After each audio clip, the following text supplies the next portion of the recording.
نشه انقدر به من نگاه کردی بابا؟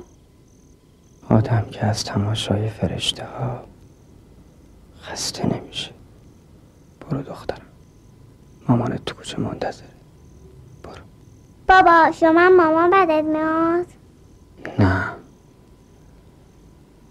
نه مامانت حق داشت.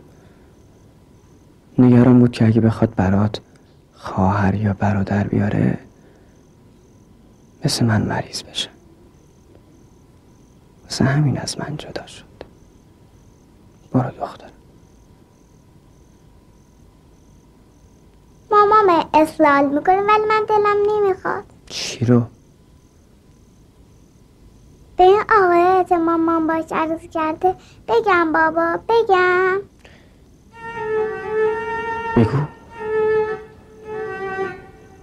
بگو بابا. حالا دیگه برو، دیر شد.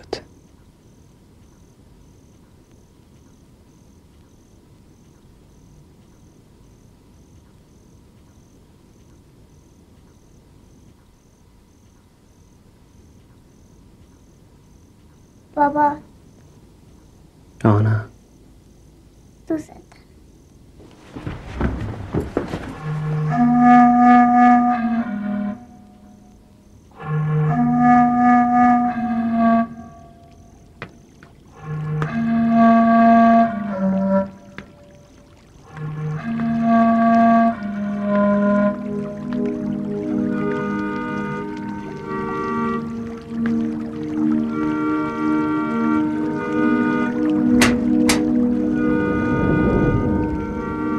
خیالت راحت شد؟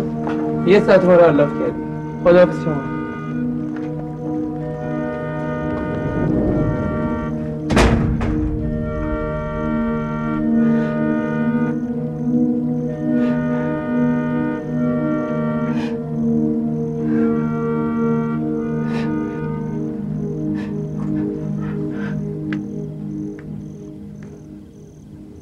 شربتتو خوردی مسلم جان؟ بله، شما نگران نباش. برو بخواب، خسته شدی.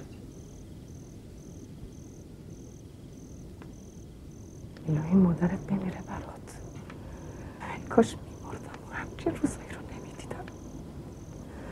ای کاش میمردم.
این پوتینا رو چرا دستت گرفتی مادر؟ این لباس ها رو چرا پوشیدی؟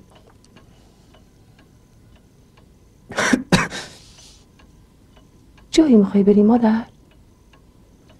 با بچه ها قرار دارم. با بچه ها؟ این موقع شب؟ من نمیتونستم از بیمارستان بیام. بچه ها که میتونستم بیام ملاقاتم.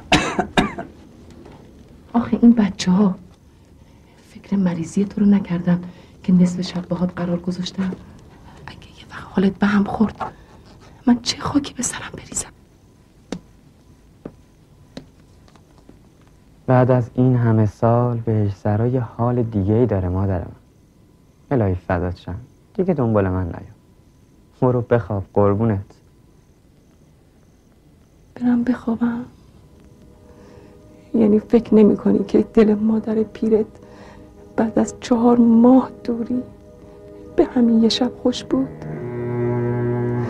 یعنی حق اینو ندارم که یه شب سیر ببینمت؟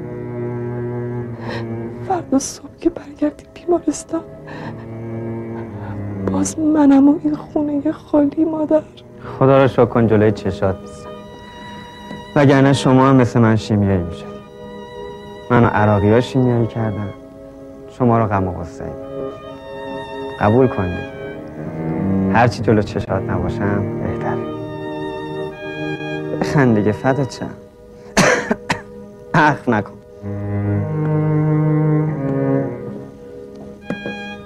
وقت اذان صبح خودم میام برای نماز بیدارت.